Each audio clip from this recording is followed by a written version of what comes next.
Will you take a leap of faith? Proof God is real.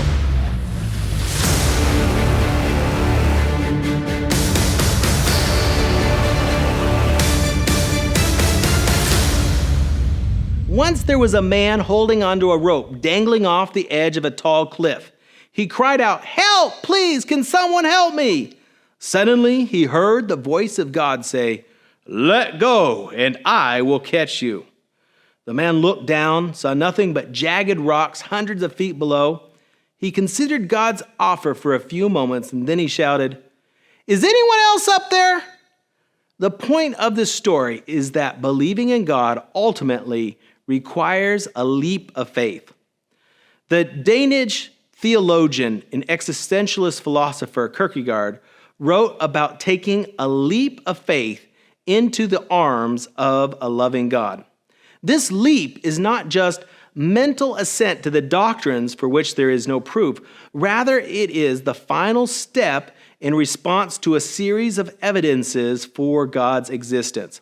Even though this leap of faith can be scary and nerve-wracking, it is not a leap into a dark abyss, but a step into the light. When I married my wife, Jessica, I had never been married before.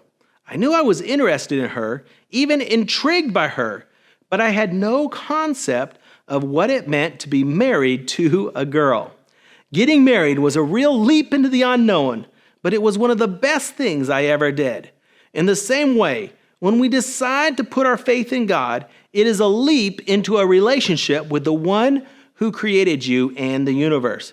But you must pull the trigger to know how wonderful and good the relationship can be. When my son learned to ride his bike, I carefully explained to him how a bike worked and how to stay balanced.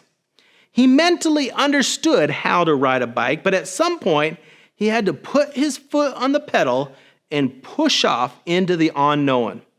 In the same way, at some point, the believer must choose to put his or her faith in God.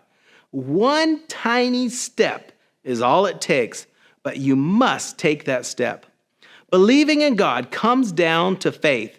There is enough evidence for God's existence to justify a person in his or her belief in God. Nevertheless, the very nature of faith requires the unknown. Faith is alive. It is not static.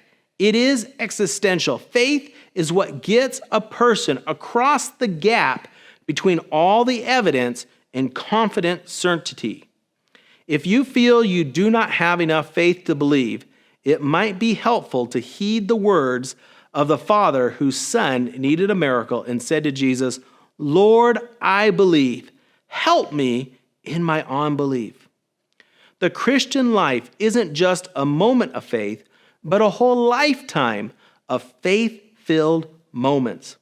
The more I have said yes to God, the more faith I have to say yes to Him again. For every leap of faith that life's moments have brought me, I have always found God on the other side of my faith. Because God has proved Himself faithful to me time and time again, when I'm faced with new challenges to my faith, I always say, yes, I dare to believe.